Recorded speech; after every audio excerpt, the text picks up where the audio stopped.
Hello everyone, welcome back. आज हम पढ़ेंगे द्वादशः पाठ अध्याय 12 का संपूर्ण हिंदी अनुवाद।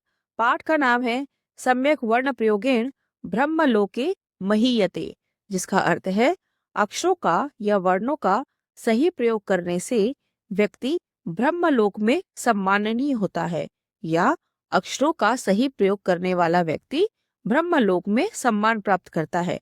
तो आइए इस पाठ का हिंदी अनुवाद करते हैं। तो यह एक क्लासरूम का चित्र है, जिसमें यह छात्रा अध्यापक से कहती है, नमस्ते आचार्य। नमस्ते आचार्य। अद्य वयम एकाम कथाम श्रोतुम इच्छामः। अद्य वयम, आज हम सब, एकाम कथाम, एक कहानी को, श्रोतुम इच्छामः, सुनना चाहते हैं। नमस्ते आचार्य, आज हम सब एक कहानी को सुनना चाहते हैं। कृपया कथाम श्राव्यति वा महोदय। वा शब्द का अर्थ या शब्द के रूप में किया जाता है, पर कभी कभी अनुरोध के लिए वा शब्द का प्रयोग वाक्य के अंत में क्या शब्द के रूप में किया जाता है। तो इस वाक्य का अर्थ हुआ, कृपया, हे महोदय, क्या आप कहानी सुनाएंगे। तब अध्यापक कहते हैं, नमस्ते छात्राः। नमस्ते छात्रों। भवन्तां मनोरंजनार्थम आद्रौ कथाश्रवणम। भवन्ताम, आपके, मनोरंजनार्थम, मनोरंजन के लिए, आद्रव, पहले, कथा श्रवणम, कथा सुनेंगे, अनंतरम पाठनम, इसके बाद पढ़ेंगे।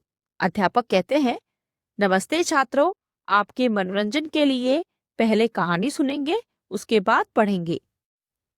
तो आचार्य कहते हैं, तरहि सावधानम शृण्वन्तु। तरहि, तो फिर, सावधानम, ध्यान से, शृण्वन्तु, सुनिए, तो फिर ध्यान से सुनिए। देवानाम राजा इंद्रः असुराणाम च राजा आसीत वृत्तासुरः। देवानाम राजा इंद्रः, देवताओं के राजा इंद्र, असुराणाम च राजा, और असुरों के राजा, आसीत वृत्तासुरः, वृत्तासुर थे। देवताओं के राजा इंद्र और असुरों के राजा वृत्तासुर थे।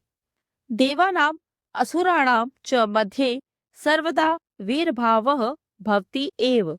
देवानाम, देवताओं के, असुराणाम च, और असुरों के, मध्य, बीच में, सर्वदा, हमेशा, वीरभावः, शत्रुता का भाव, भवति एव, होता ही है। देवताओं और असुरों के बीच में हमेशा शत्रुता का भाव होता ही है। स्वस्य बलम वर्धयितुम इंद्रम जेतुम च वृत्तासुरः यज्ञम कारितवान। स्वस्य बलम, अपना बल को, वर्धयितुम, बढ़ाने के लिए, इंद्रम जेतुम च, और इंद्र को जीतने के लिए, वृत्तासुरः, वृत्तासुर ने, यज्ञम कारितवान, यज्ञ करवाया। अपना बल बढ़ाने के लिए और इंद्र को जीतने के लिए वृत्तासुर ने यज्ञ करवाया। यज्ञ आहुति मंत्र आसीत। यज्ञ में आहुति मंत्र था, इंद्र शत्रु वर्धस्व इति, इंद्र के शत्रु बढ़े, इति, ऐसा। यज्ञ में आहुति मंत्र था, इंद्र के शत्रु बढ़े, ऐसा।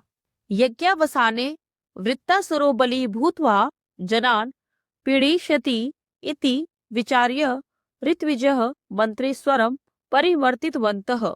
यज्ञावसाने, यज्ञ के अंत में, वृत्तासुरो बली भूत्वा, वृत्तासुर बलवान होकर, जनान, लोगों को, पीड़िष्यति, पीड़ित करेगा, इति, ऐसा, विचार्य, विचार करके, ऋत्विजः, पुरोहितों ने, मंत्रे, मंत्र में, स्वरम, स्वर को, परिवर्तितवन्तः, बदल दिया।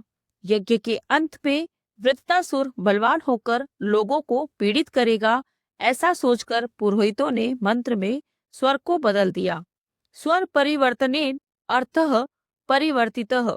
स्वर परिवर्तनेन, स्वर को बदलने से, अर्थः, उसका अर्थ, परिवर्तितः, बदल गया। स्वर बदलने से अर्थ बदल गया। परिणामतः वृत्तासुरस्य स्थाने इंद्रस्य बलम वर्धितम। परिणामतः, परिणाम स्वरूप, वृत्तासुरस्य स्थाने, वृत्तासुर के स्थान पर, इंद्रस्य बलम वर्धितम, इंद्र का बल बढ़ गया। परिणाम स्वरूप वृत्तासुर के स्थान पर इंद्र का बल बढ़ गया। बलवान इंद्र वज्रेण वृत्तासुरम मारितवान, बलवान इंद्र ने वज्र से वृत्तासुर को मार दिया। तब यह छात्रा कहती है, बहुत सुंदरी कथा महोदय, बहुत सुंदर कथा है महोदय। तर्हि वयमपि पठन काले भाषण काले च स्पष्टम शुद्धम च उच्चारणम कुर्मः। तर्हि तो वयमपि हम सब भी पठन काले पढ़ने के समय, भाषण काले च और बोलने के समय, स्पष्टम शुद्धम च स्पष्ट और शुद्ध, उच्चारणम कुर्मः उच्चारण करेंगे। छात्रा कहती है, महोदय बहुत सुंदर कथा है, तो हम भी पढ़ने के समय और बोलने के समय शुद्ध उच्चारण करेंगे। तब आचार्य कहते हैं, तुम यथार्थम भाष्य से हिमानी, हे हिमानी तुम सही कह रही हो। शुद्ध उच्चारणस्य संदर्भे एव अधुना एतम विषयम पठामः। शुद्ध उच्चारणस्य, शुद्ध उच्चारण के संदर्भे, संदर्भ में, एव अधुना ही अब, एतम विषयम पठामः इस विषय को पढ़ते हैं। शुद्ध उच्चारण के संदर्भ में ही अब हम इस विषय को पढ़ते हैं। तब आचार्य कहते हैं, हे हिमानी तुम सही कह रही हो, शुद्ध उच्चारण के संदर्भ में ही अब हम इस विषय को पढ़ते हैं। तो पहला श्लोक दिया है, यद्यपि बहु नाधीशे तथापि पठ पुत्र व्याकरणम स्वजनः स्वजनो माभूत सकलम शकलम सकृत शकृत। तो यहाँ पर श्लोक का पदच्छेद किया है, अर्थात शब्दों को अलग अलग करके लिखा है। यद्यपि बहु न अधीशे तथापि पठ पुत्र व्याकरणम स्वजनः स्वजनः माँ अभूत सकलम शकलम सकृत शकृत। यहाँ पर श्लोक का अन्वय किया है, पुत्र यद्यपि बहु न अधीशे तथापि व्याकरणम पठ। हे पुत्र यद्यपि भले ही बहु न अधीशे तुम बहुत अधिक नहीं पढ़ते हो, तथापि फिर भी व्याकरणम पठ, फिर भी व्याकरण अवश्य पढ़ो। ये जिससे स्वजनः अर्थात अपने लोग, स्वजनः अर्थात कुत्ता, इति ऐसा, सकलम अर्थात संपूर्ण, शकलम अर्थात टुकड़ा, इति ऐसा, सकृत एक बार, शकृत विष्ठा, इति ऐसा, च माँ अभूत और नहीं हो जाए। तो श्लोक का अर्थ हुआ, हे पुत्र भले ही तुम बहुत अधिक नहीं पढ़ते हो, फिर भी व्याकरण अवश्य पढ़ो, जिससे अर्थात उच्चारण की त्रुटि के कारण स्वजनः के स्थान पर स्वजन, सकलम के स्थान पर शकलम और सकृत के स्थान पर शकृत न हो जाए। अब इसके भावार्थ को देखते हैं। अय पुत्र, हे पुत्र, यद्यपि भवान व बहून विषयान पठितुम न पारयति, यद्यपि भले ही भवान व बहून विषयान आप बहुत से विषयों को पठितुम पढ़ने के लिए न पारयति समर्थ नहीं हो, तथापि फिर भी व्याकरणम तु अवश्यम पठतु, व्याकरणम तु व्याकरण तो अवश्यम पठतु अवश्य पढ़नी चाहिए। अरे पुत्र भले ही आप बहुत से विषयों को पढ़ने में समर्थ न हो, फिर भी व्याकरण तो अवश्य पढ़ना चाहिए। येन उच्चारण समये स्वजनः अर्थात बंधुः इत्यस्य स्थाने स्वजनः अर्थात शुनक इति न भवेत। येन जिससे उच्चारण समये उच्चारण के समय में स्वजनः अर्थात बंधु, स्वजनः अर्थात भाई रिश्तेदार, इत्यस्य स्थाने इसके स्थान पर स्वजनः अर्थात शुनकः इति न भवेत, स्वजनः अर्थात कुत्ता ऐसा न हो जाए, जिससे उच्चारण के समय स्वजन अर्थात भाई रिश्तेदार के स्थान पर स्वजनः अर्थात कुत्ता ऐसा न हो जाए। एवमेव सकृत अर्थात एक वारम इत्यस्य स्थाने शकृत अर्थात विष्ठा इति, सकलम पूर्णम इत्यस्य स्थाने शकलम खंडम इति दोषपूर्णम उच्चारणम न भवेत। एवमेव इसी प्रकार सकृत अर्थात एक वारम अर्थात एक बार, इत्यस्य स्थाने इसके स्थान पर शकृत अर्थात विष्ठा या मल, इति ऐसा, सकलम पुण्यम इत्यस्य स्थाने सकलम अर्थात संपूर्ण इसके स्थान पर शकलम खंडम इति, शकलम खंडम अर्थात टुकड़ा, इति ऐसा, दोषपूर्णम उच्चारणम न भवेत, दोषपूर्ण उच्चारण न हो जाए या गलत उच्चारण न हो जाए। इसी प्रकार सकृत अर्थात एक बार के स्थान पर सकृत अर्थात विष्ठा या मल, और सकलम अर्थात पूरा या संपूर्ण के स्थान पर शकलम अर्थात टुकड़ा, ऐसा गलत उच्चारण न हो जाए। अत्र स्वजनः इत्यादिनाम उदाहरण द्वारा एकस्य वर्णस्य उच्चारणस्य दोषेण कथम समग्र पदस्य अर्थः परिवर्तितः भवति इति दर्शितम्। अत्र यहाँ स्वजनः इत्यादि नाम उदाहरण द्वारा, स्वजन आदि उदाहरण के द्वारा एकस्य वर्णस्य उच्चारणस्य, एकस्य एक का, वर्णस्य अक्षर का, उच्चारणस्य उच्चारण का, तो इसका अर्थ हुआ एक वर्ण के उच्चारण का, दोषेण अर्थात दोष से या गलती से, तो इसका अर्थ हुआ एक वर्ण के उच्चारण के दोषेण दोष से या गलती से, कथम कैसे, समग्र पदस्य पूरे पद का अर्थः परिवर्तितः भवति अर्थ परिवर्तित होता है, इति दर्शितम ऐसा दिखाया गया है। तो इसका अर्थ हुआ यहाँ स्वजनः आदि उदाहरणों के द्वारा यह दिखाया गया है कि एक अक्षर के उच्चारण की गलती से कैसे पूरे शब्द का अर्थ बदल जाता है। अब दूसरा श्लोक दिया है, व्याघ्री यथा हरेत पुत्रान दंष्ट्राभ्याम न च पीड़येत भीता पतन भेदाभ्याम तद्वद वर्णान प्रयोजयेत। यहाँ पर पदच्छेद किया है, व्याघ्री यथा हरेत पुत्रान दंष्ट्राभ्याम न च पीड़येत भीता पतन भेदाभ्याम तद्वद वर्णान प्रयोजयेत। इसका अन्वय किया है, यथा पतन भेदाभ्याम भीता व्याघ्री दंष्ट्राभ्याम पुत्रान हरेत न च पीड़येत तद्वद जनः वर्णान प्रयोजयेत। इसका अर्थ है, यथा जैसे पतन भेदाभ्याम गिरने और भेदन के डर से भीता डरी हुई व्याघ्री शेरनी दंष्ट्राभ्याम दांतों से पुत्रान शावकों या पुत्रों को हरित ले जाती है, न च पीड़येत और पीड़ा नहीं पहुंचाती है, तद्वद वैसे ही जनः मनुष्यों को वर्णान वर्णों का प्रयोजयेत प्रयोग करना चाहिए या उच्चारण करना चाहिए। जैसे गिरने और भेदन के डर से डरी हुई शेरनी अपने शावकों या पुत्रों को दांतों से पकड़कर ले जाती है और उन्हें कोई पीड़ा नहीं पहुंचाती, उसी प्रकार मनुष्यों को वर्णों का उच्चारण करना चाहिए। अब इसके भावार्थ को देखते हैं। व्याघ्री स्वशिशुम दंते है नयति, व्याघ्री शेरनी स्वशिशुम अपने बच्चों को दंते है दांतों से नयति ले जाती है, शेरनी अपने बच्चों को दांतों से ले जाती है। तस्याः दंताः अतीव तीक्ष्णाः भवन्ति, तस्याः दंताः उसके दांत अतीव बहुत अधिक तीक्ष्णाः तीखे या पैने भवन्ति होते हैं, उसके दांत बहुत अधिक तेज या पैने होते हैं। अतः सा शिशुम तथा न गृह्णाति येन शिशुः शतः भवेत्, अतः इसलिए सा शिशुम अपने बच्चों को तथा वैसे न गृह्णाति नहीं पकड़ती है, येन जिससे शिशुः बच्चे शतः भवेत् घायल हो जाए, इसलिए वह बच्चों को वैसे नहीं पकड़ती है जिससे बच्चे घायल हो जाएं।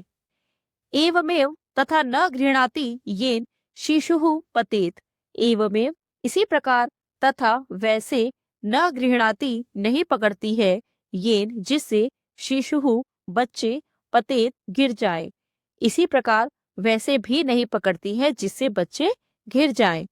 वर्णानाम उच्चारणम अपि तथैव कर्तव्यम, वर्णानाम उच्चारणम वर्णों का उच्चारण अपि भी तथैव वैसे ही कर्तव्यम करना चाहिए, वर्णों का उच्चारण भी वैसे ही करना चाहिए। वर्णों उच्चारणम अति कठोर रूपेण अति शैथिल्येन वा न कर्तव्यम, वर्णों उच्चारणम वर्णों का उच्चारण अति कठोर रूपेण अत्यधिक कठोरता से, अति शैथिल्येन बहुत अधिक ढीलेपन से, वा या न कर्तव्य नहीं करना चाहिए, वर्णों का उच्चारण बहुत अधिक कठोरता से या बहुत अधिक ढीलेपन से नहीं करना चाहिए।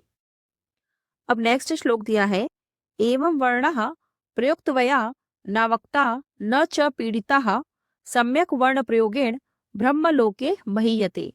इसी श्लोक का पदच्छेद किया है, एवं वर्णः प्रयुक्तवयः न अवक्ताः न च पीड़िताः सम्यक वर्ण प्रयोगेण ब्रह्मलोके महीयते। इसी श्लोक को अब अन्वय रूप में लिखा है, एवं अवक्ताः पीड़िताः च वर्णः न प्रयुक्तवयः, जिसका अर्थ है एवं इस प्रकार अवक्ताः अस्पष्ट, पीड़िताः दबे हुए अर्थात जिनका उच्चारण साफ न हो या दोषपूर्ण, च वर्णः वर्णों का न प्रयुक्तवयः प्रयोग नहीं करना चाहिए। इस प्रकार अस्पष्ट और दबे हुए अर्थात दोषपूर्ण वर्णों का प्रयोग नहीं करना चाहिए। सम्यक वर्ण प्रयोगेण सह ब्रह्मलोके महीयते। सम्यक सही, वर्ग प्रयोगेण वर्गों के प्रयोग से, सह वह, ब्रह्मलोके महीयते ब्रह्मलोक में सम्मानित होता है। वर्णों के सही प्रयोग से वह अर्थात वह व्यक्ति ब्रह्मलोक में सम्मानित होता है। अब इसके भावार्थ को देखते हैं। वर्णानाम उच्चारण समये इदम अवधेयम यत् वर्णः स्पष्टतया स्वाभाविक रूपेण च उच्चारणीयः। वर्णानाम वर्णों के उच्चारण समये उच्चारण के समय इदम अवधेयम यह ध्यान देने योग्य है या यह ध्यान देना चाहिए, यत् की वर्णः वर्णों का स्पष्टतया स्पष्ट रूप से, स्वाभाविक रूपेण स्वाभाविक रूप से, च और उच्चारणीयः उच्चारण करना चाहिए। वर्णों के उच्चारण के समय यह ध्यान देने योग्य है कि वर्णों का स्पष्ट रूप से और स्वाभाविक रूप से उच्चारण करना चाहिए। एतेन श्रोता वक्तुः भावान सम्यक्तया अवगच्छति। एतेन इससे श्रोता सुनने वाला व्यक्ति, वक्तुः बोलने वाले व्यक्ति के, भावान भावों को, सम्यक्तया अच्छी तरह से, अवगच्छति समझता है। इससे सुनने वाला व्यक्ति बोलने वाले व्यक्ति के भावों को अच्छी तरह से समझता है। एवं सावधानम उच्चारणशीलः समाजे सम्मानम प्राप्नोति। एवं इस प्रकार सावधानम सावधानी से, उच्चारणशीलः उच्चारण करने वाला व्यक्ति, समाजे समाज में, सम्मानम प्राप्नोति सम्मान को प्राप्त करता है। इस प्रकार सावधानी से उच्चारण करने वाला व्यक्ति समाज में सम्मान प्राप्त करता है। अब नेक्स्ट श्लोक दिया है, माधुर्यम अक्षर व्यक्ति ही पदच्छेदस्तु सुस्वरः धैर्यम लय समर्थम च षडेते पाठका गुणः। इसी श्लोक का पदच्छेद किया है, माधुर्यम अक्षर व्यक्ति ही पदच्छेदः तु सुस्वरः धैर्यम लय समर्थम च षट एते पाठका गुणः। अब इसे अन्वय रूप में लिखा है, माधुर्यम अक्षर व्यक्ति ही पदच्छेदः तु सुस्वरः धैर्यं लय समर्थम च एते षट पाठकाः गुणाः भवन्ति। जिसका अर्थ है माधुर्यम मधुरता, अक्षर व्यक्ति ही अक्षर स्पष्ट था अर्थात अक्षर का स्पष्ट रूप से उच्चारण, पदच्छेदः शब्दों का सही स्थान पर विच्छेद अर्थात शब्दों को अलग अलग करके लिखना, तु सुस्वरः मधुर स्वर, धैर्यम धीरज, लय समर्थम च और लय के अनुसार पढ़ने की समर्थता या क्षमता। एते ये छठ छह पाठकाः पढ़ने वाले के गुणाः गुण भवंती होते हैं। तो इस पूरी लाइन का अर्थ हुआ, मधुरता, अक्षर स्पष्टता, अक्षरों का सही स्थान पर विच्छेद, मधुर स्वर, धीरज और लय के अनुसार पढ़ने की क्षमता, ये 6 पढ़ने वाले अर्थात पाठक के गुण होते हैं। अब हम इसके भावार्थ को देखते हैं। मधुरेण स्पष्टम उच्चारणम अपेक्षित स्थाने पदच्छेदः सर्वेषां श्रवण योग्येन समुचित स्वरेण कथनम संदेहम विना पठनाय धैर्यम विषये च तल्लीनता इति एते उत्तमस्य पाठकस्य षड गुणाः भवन्ति। इसका अर्थ है मधुरेण स्पष्टम उच्चारणम, मधुरता के साथ स्पष्ट उच्चारण, अपेक्षित स्थाने पदच्छेदः उचित स्थान पर शब्दों का अलग करना, सर्वेषां श्रवण योग्येन सभी के लिए सुनने योग्य समुचित स्वरेण कथनम, उचित स्वर में कहना, संदेहम विना पठनाय धैर्यम, बिना किसी संदेह के पढ़ने के लिए आत्मविश्वास रखना या धैर्य रखना। विषये च तल्लीनता, विषय में पूरी तरह लीन होना। इति, इस प्रकार से। एते, ये। उत्तमस्य, एक श्रेष्ठ। पाठकस्य, पाठक के। षड्गुणाः भवन्ति, 6 गुण होते हैं। मधुरता के साथ साफ साफ उच्चारण करना, उचित स्थानों पर शब्दों को अलग करना, सभी के लिए सुनने योग्य उचित स्वर में कहना, बिना किसी संदेह के पढ़ने के लिए धैर्य रखना और विषय में पूरी तरह लीन होना। इस प्रकार ये एक श्रेष्ठ पाठक अर्थात पढ़ने वाले के 6 गुण होते हैं। पठनम इति कौशलम संपादयितुम वयम एतान गुणान वर्धयामः। पठनम, पढ़ने के। इति, इस प्रकार से, जिसका अर्थ हुआ इस प्रकार से पढ़ने के। कौशलम, कौशल या कला को। संपादयितुम, प्राप्त करने के लिए। वयम, हम सबको। एतान, इन। गुणान वर्धयामः, गुणों को बढ़ाना चाहिए। इस प्रकार से पढ़ने के कौशल अर्थात कला को प्राप्त करने के लिए हमें इन गुणों को बढ़ाना चाहिए। अब लास्ट श्लोक दिया है। गीति शीघ्री शीरः कंपी तथा लिखित पाठकः अनर्थज्ञो अल्पकंठस्य षडेते पाठका धमः, जिसका पदच्छेद किया है। गीति शीघ्री शीरः कंपी तथा लिखित पाठकः अनर्थज्ञः अल्पकंठः च षट एते पाठका धमः। इसी श्लोक को अन्वय रूप में लिखा है। गीति शीघ्री शीरः कंपी लिखित पाठकः अनर्थज्ञः अल्पकंठः च एते षट पाठका धमः भवन्ति, जिसका अर्थ है गीति, गाने वाला अर्थात गाकर पढ़ने वाला। शीघ्री, तेज गति से पढ़ने वाला। शीरः कंपी, सिर हिलाकर पढ़ने वाला। लिखित पाठकः, लिखा हुआ अर्थात देखकर पढ़ने वाला। अनर्थज्ञः, अर्थ को न जानने वाला। अल्पकंठः, धीमी आवाज में पढ़ने वाला। च, और। एते षट, ये 6 हैं। पाठका धमः, अर्थात निम्न श्रेणी के पाठक। भवन्ति, होते हैं। तो इसका अर्थ है गाकर पढ़ने वाला, तेज गति से पढ़ने वाला, सिर हिलाकर पढ़ने वाला, लिखा हुआ अर्थात देखकर पढ़ने वाला, अर्थ न जानने वाला और धीमी आवाज में पढ़ने वाला। ये 6 निम्न श्रेणी के पाठक होते हैं। अब इसके भावार्थ को देखते हैं। यह जनः गीत गानम इव पठति, यह जनः, जो व्यक्ति। गीत गानम इव, गीत गाने के समान। पठति, पढ़ता है। जो व्यक्ति गीत गाने के समान पढ़ता है। शीघ्रम शीघ्रम वेगेन वा पठति, शीघ्रम शीघ्रम, तेज तेज या जल्दी जल्दी गति से पढ़ता है। मस्तक दोलनम कृत्वा पठति, मस्तक दोलनम, सिर हिला हिला, कृत्वा, करके, पठति, पढ़ता है। जो व्यक्ति सिर हिला हिला के पढ़ता है। यह जनः लिखित्वा पठति, जो व्यक्ति लिख लिख कर पढ़ता है। अर्थबोधम विना पठति, बिना अर्थ समझे पढ़ता है। मंद स्वरेण पठति, बहुत धीमी आवाज में पढ़ता है। सह, वह। अधम पाठकः अर्थात खराब पाठक। इति उच्यते, ऐसा कहा जाता है। जो व्यक्ति गाने की तरह पढ़ता है या जल्दी जल्दी तेज गति से पढ़ता है, सिर हिला हिला करके पढ़ता है। जो व्यक्ति लिख लिख कर पढ़ता है, बिना अर्थ समझे पढ़ता है, बहुत धीमी आवाज में पढ़ता है, उसे अधम या बुरा पाठक कहा जाता है। अतः पठन काले वयम एतान दोषान परिष्कृत्य पठामः। अतः, इसलिए पठन काले, पढ़ने के समय में। वयम, हमें। एतान दोषान, इन दोषों को। परिष्कृत्य, सुधार करके या शुद्ध करके। पठामः, पढ़ना चाहिए। इसलिए पढ़ते समय हमें इन दोषों को शुद्ध करके या सुधार करके पढ़ना चाहिए। चेत आदर्श पाठकाः भवामः, चेत, तभी। आदर्श पाठकाः, आदर्श पाठक। भवामः, बन सकते हैं।